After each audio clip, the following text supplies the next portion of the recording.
I guess the cliché opening would be to tell you that I thought I had a good marriage and was blindsided by my wife's infidelity. The truth is that our marriage had been going downhill for some time. The shock was that my loving wife believed that I would be submissive to her demands and would allow her to humiliate me. For me, it comes down to people mistaking kindness and for weakness. Let me introduce myself and my wife and explain. My name is Kevin Stoffman, I'm 42 and married to Tammy. Tammy just turned 40. We've been married for 20 years with a 19-year-old daughter who is in her first year of college. Our marriage had been going stale for several years. Tammy had become distant and uninterested in our relationship. We still had intimacy, but it was diminishing. I believe that it was turning 40 and becoming an empty nester that sent my wife off the deep end. Unfortunately, it was our daughter Robin who found the first evidence of my wife's insanity. She was home over Christmas break, and on her last day before heading back to college, she needed to use a computer. I was using mine, so I told her to grab the spare one in our closet.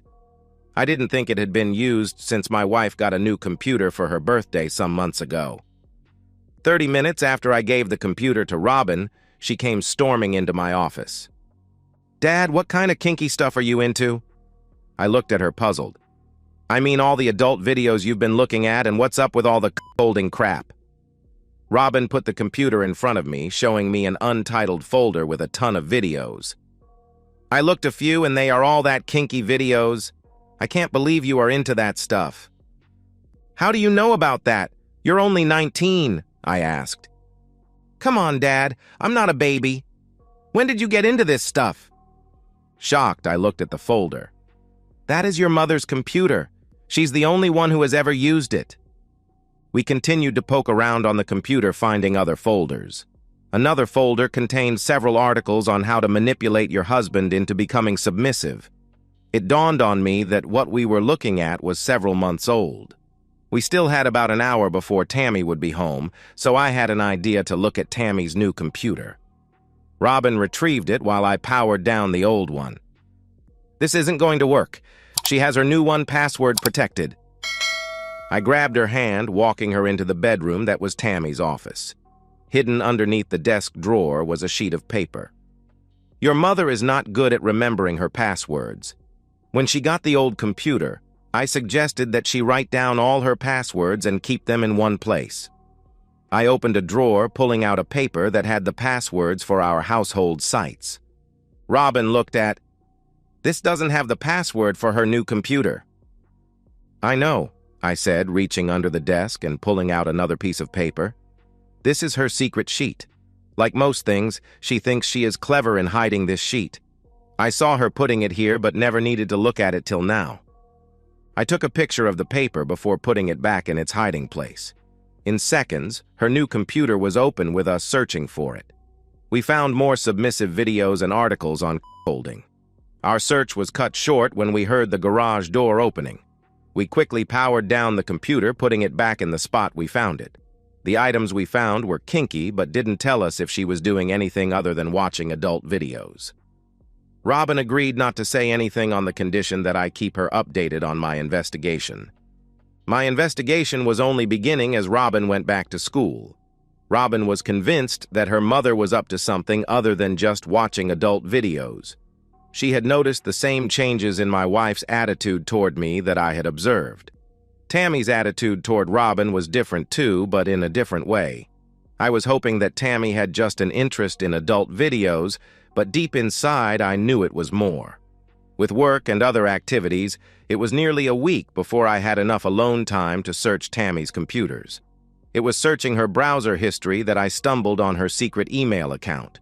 Her secret sheet of passwords was not completely obvious as to what the passwords went to, but there were enough clues to quickly access her email account. Lucky for me, Tammy kept most of her emails. Most of the emails were with Mistress B. Mistress B was her self-titled submissive advisor. There was a long string of conversations with Mistress B encouraging Tammy to turn me into a submissive husband. Tammy had explained to Mistress B that I would agree to do most of what Tammy asked, and never argued with her. In most cases, she said I would give in rather than argue. Mistress B had the opinion that I must be a wimp and would easily be a willing, submissive husband. At one point, Tammy questioned her on what to do if I resisted.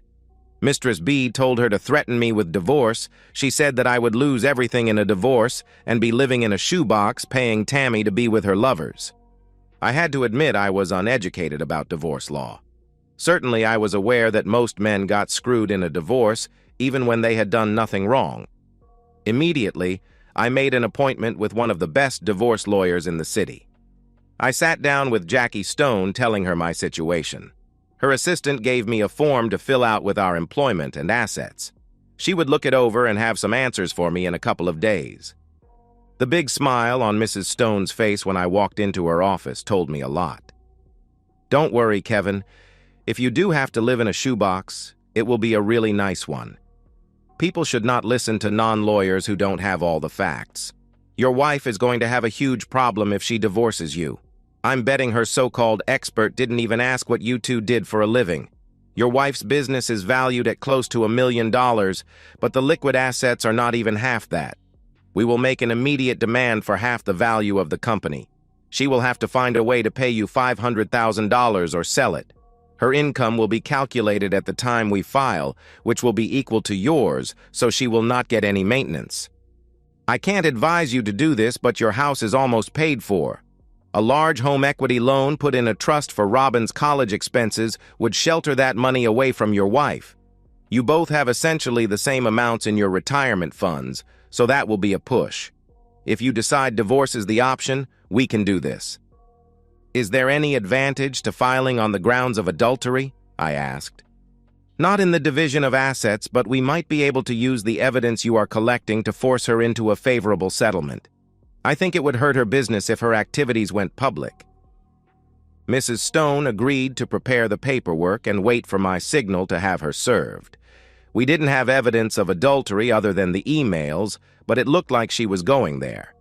We could use the time to shelter additional money from Tammy's grasp. I updated Robin on what I found and what the divorce lawyer said.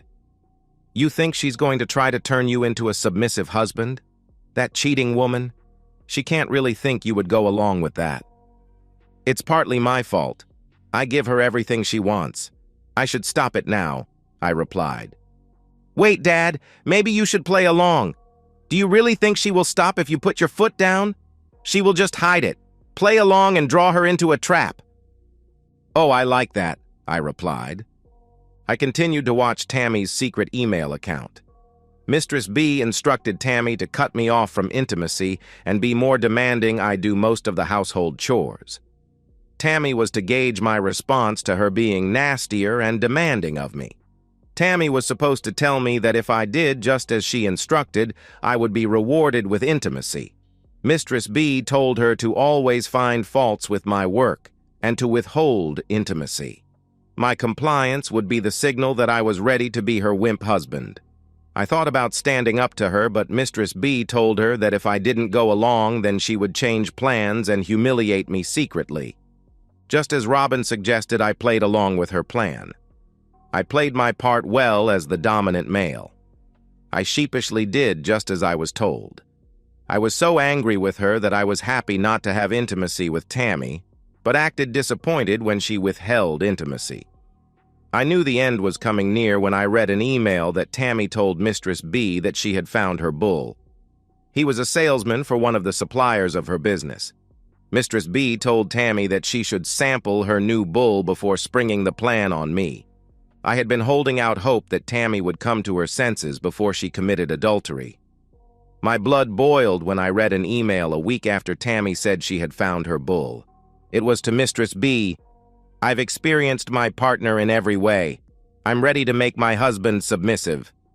Finding the bull's identity was easy. There were a couple of new emails from Stephen Rose. He was thanking Tammy for a great night of intimacy. The last email, dated yesterday, was telling Tammy how much he was looking forward to putting me in my place. He had thought it over, and Steve said that he was excited to humiliate me, and he wanted me, to pleasure him. With some quick research, I found out all I could about Stephen Rose. It was hard to believe he was going to be my bull. I thought a bull was supposed to be an imposing figure of a man. If I had the right Stephen Rose, and I knew I did, this man was 5 foot 10 inches, about 180 pounds. I'm just over 6 foot tall at 200 pounds. True, he was 10 years younger than me, but from the pictures I saw, I could take him on my worst day. Steve was a salesman who was a supplier for Tammy's business, and he was married with 2 small children. I felt sorry for what was about to happen to his family. I watched their email for the next 2 weeks. Steve was kind enough to take a few POV photos of my wife with him.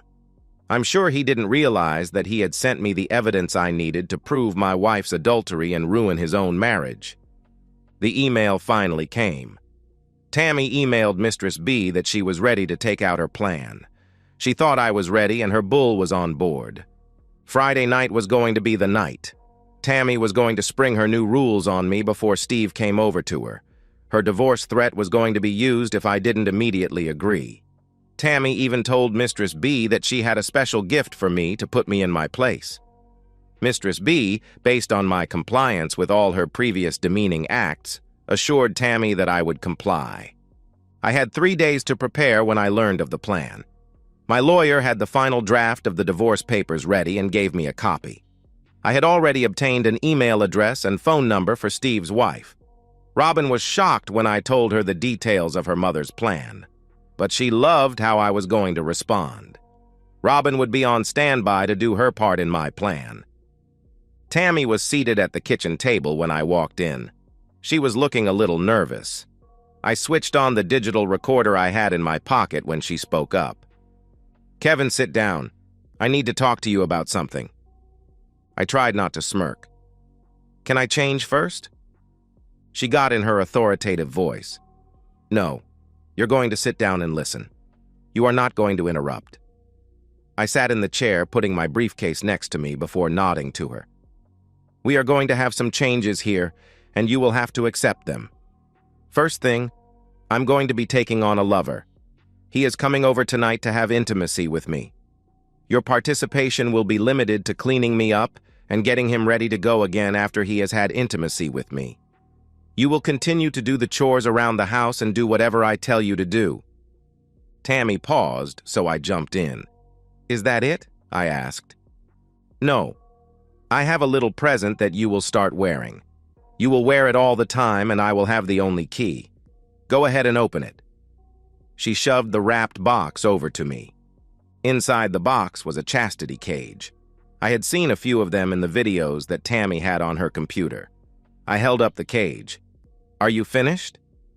"Yes. I know this will be a big change, but you will adjust and do as you're told." Tammy was looking nervous now. I think she expected a different reaction from me. "I do want to warn that if you don't agree, there will be consequences."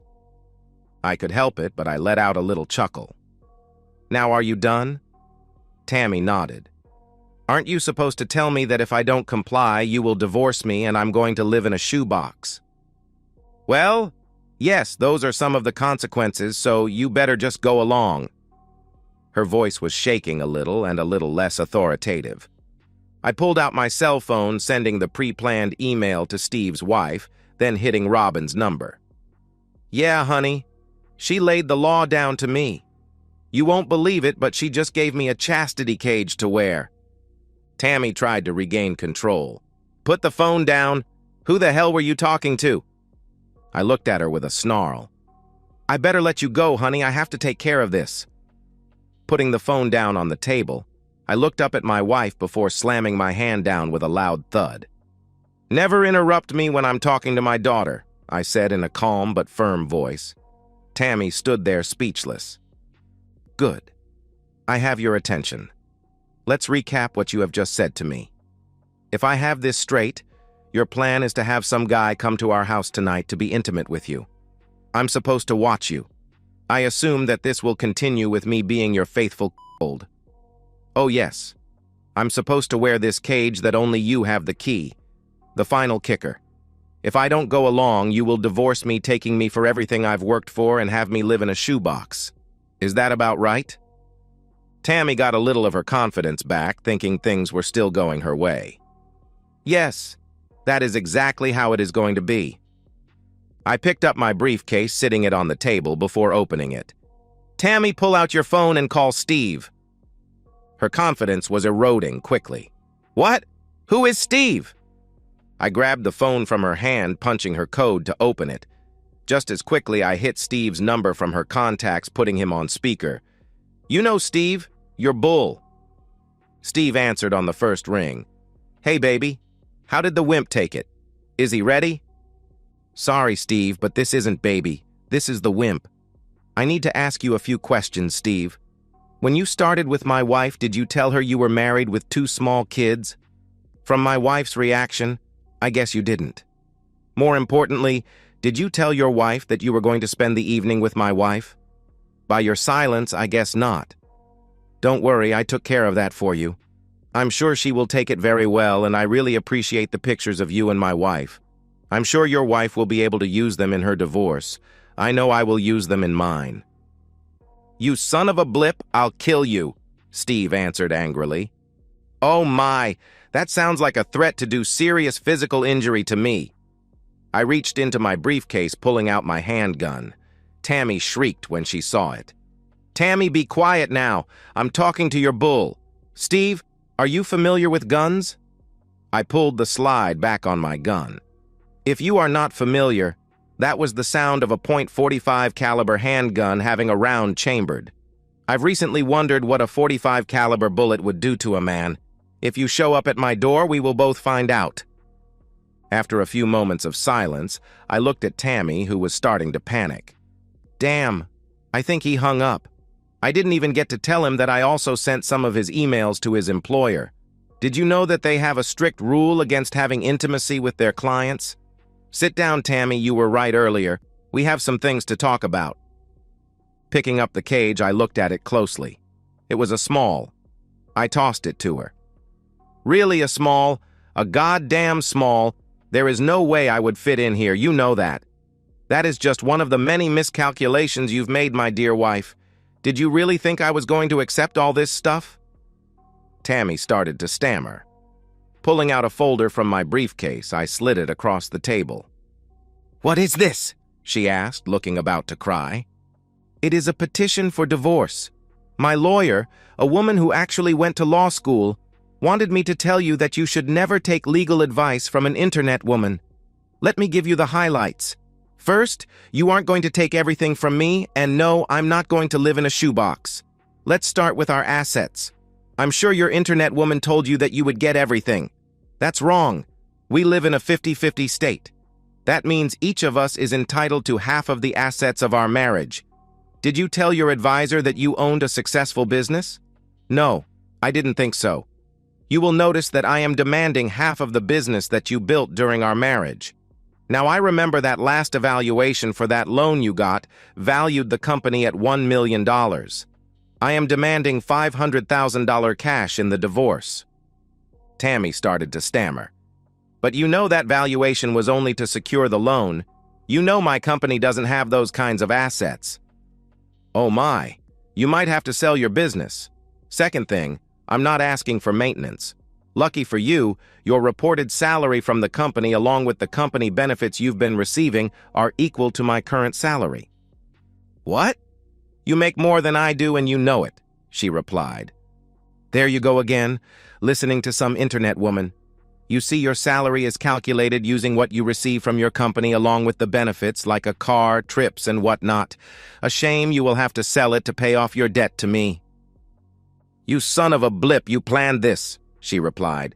"No, let me stop you there. You planned this. I'm just reacting to your plans. How's your plan working so far?" Tammy was crying hard now. "I don't want a divorce. Isn't there a way we can work this out?"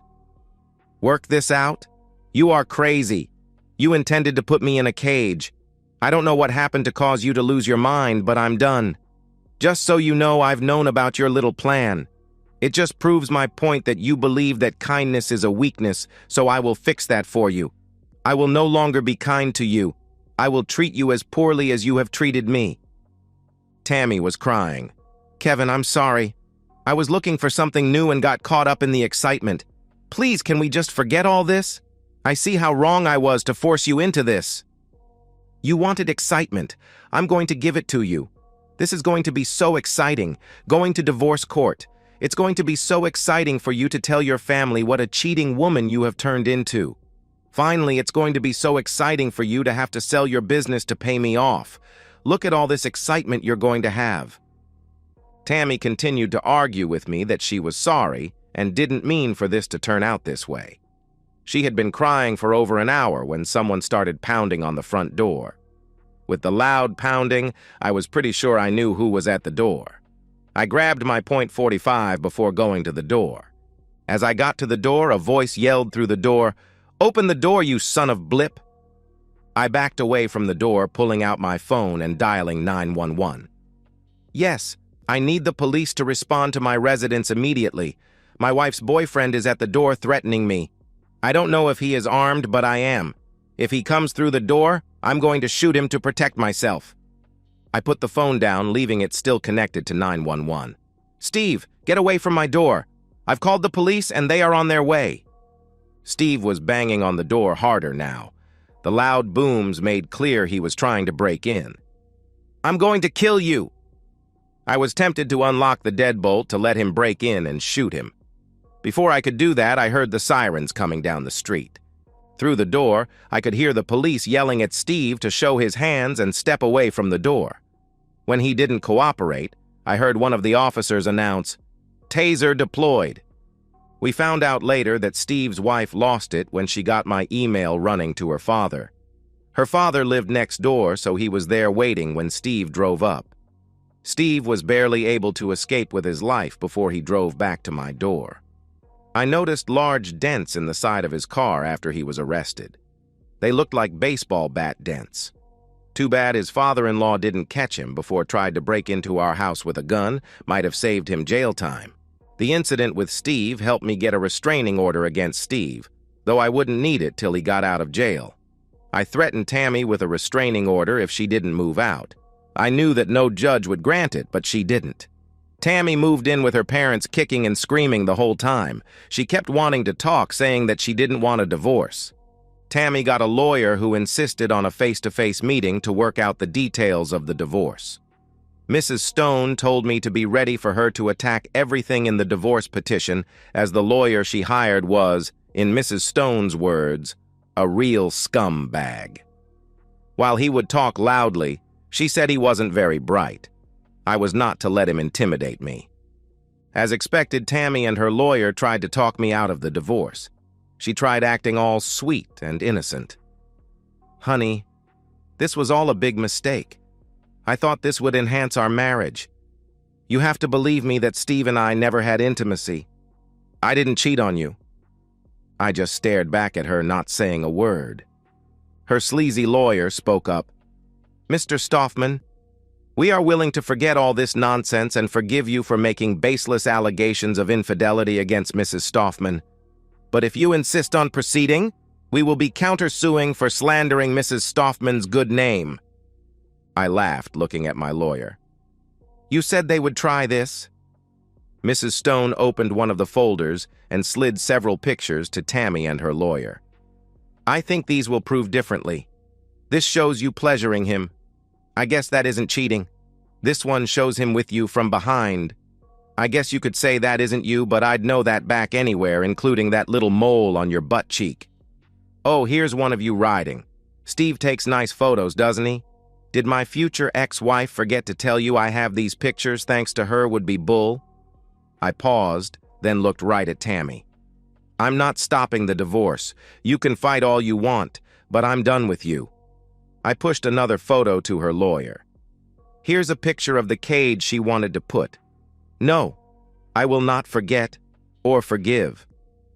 Tammy and her lawyer started whispering. It was apparent that Tammy had not told him that Steve had taken pictures of them. Things were getting heated, but all I could make out was Tammy telling him, "He said he had pictures, but I didn't believe him. I had my eyes closed. I wasn't watching him while he was with me." Mrs. Stone suggested we take a break for the lawyers to confer with their clients. Mrs. Stone and I laughed as we left the room. When we returned, Tammy had a different look on her face. The sweet and innocent look was gone. Her lawyer stated, We are going to demand counseling. Mrs. Stone had told me to expect that. I told her I could sit through how many sessions they could throw at me. In the event, we can't convince you to end this after counseling. We need to talk about the division of assets. Your plan for splitting assets is completely unacceptable. Tammy's lawyer pulled out the folder containing our property division. Your demand for $500,000 for Mrs. Stoffman's company is absurd. We need to have an independent evaluation of the business before any numbers are discussed. You know, my company is worth maybe half that, Tammy said, looking at me. My lawyer looked over to me with a grin. She opened a folder, pushing a stapled stack to Tammy. Mrs. Stoffman, I think you will recognize this document as a loan application for your business. If you will look at the last page, you will find your signature and a paragraph that you were signing under penalty of perjury. You mailed this to the bank after it was notarized. You verified that the worth of your business was just over $1 million. Based upon this application that you signed, the bank gave you a loan. If you are now saying that the value of your company that you put on this application was not true, that is very troubling. Not only would you be admitting to perjury, but because you used the postal service, you have committed mail fraud. I know your attorney does not specialize in criminal law, but I'm sure he knows that the feds take mail fraud very seriously. Well, Tammy, maybe it is you who will be in a cage, I said, laughing. Tammy went pale, turning to her attorney. They argued for a few moments when her attorney announced the meeting was over. A week later, I was shocked to find Tammy standing on my doorstep. Tammy looked rough. Her hair was a mess, and her eyes looked like she hadn't slept in days. Please, Kevin, we need to talk. I opened the door for her. Didn't we do that the night you planned on making me a wimp husband? I led her to the kitchen table. It all went down. What do you want to talk about, Tammy? I can't do this, Kevin. I was wrong and stupid. I'm losing everything, including my mind. Robin won't talk to me. Every time I call her, she says I'm a cheating woman and hangs up. I'm going to lose my business, and you're trying to put me in jail. My parents are angry at me. I heard my dad telling Mom that I was a cheating woman and wanted me out of the house. Steve's wife came by my parents' house telling my mom she was going to kick my back. Sounds to me like you are getting just what you deserved. Isn't it exciting? I asked. Tears were streaming down her face. You really wouldn't put me in jail, would you? It's not me who will put you in jail. Like all things, your actions will put you there. Wasn't it you who was going to put me in a cage? Seems like the key is in the other hand now. I can't understand how you ever thought I would accept that. I'm sorry. I got caught up in the excitement of what I was seeing online. That woman told me you would enjoy it. She said the fact you took on the household chores and didn't complain signaled that you liked being dominated, Tammy answered. Or maybe that I'm a nice guy who wanted to make his wife happy. Tammy, we're wasting our time. I'm not backing down. I would hate for you to take my compliance as a sign that I wanted to be a wimp. I suggest that you drop the demand that we have counseling and you find a buyer for your business. She fired her attorney and hired one less sleazy. The new attorney told her she was in a losing battle. He advised her to cut her losses. 2 months later, we were back in the same conference room at my lawyer's firm. Tammy looked as bad as she did when she showed up at my house. She looked completely defeated when she walked into the conference room. Mrs. Stone told me that Tammy had a contract to sell her business. After paying off her loans, she would clear only about $400,000. Their initial offer was for half. We rejected that offer and started off wanting it all. The meeting was to finalize the financial details of the divorce. Tammy's lawyer cleared his throat, pushing a folder to my lawyer. My client agrees to your latest settlement offer.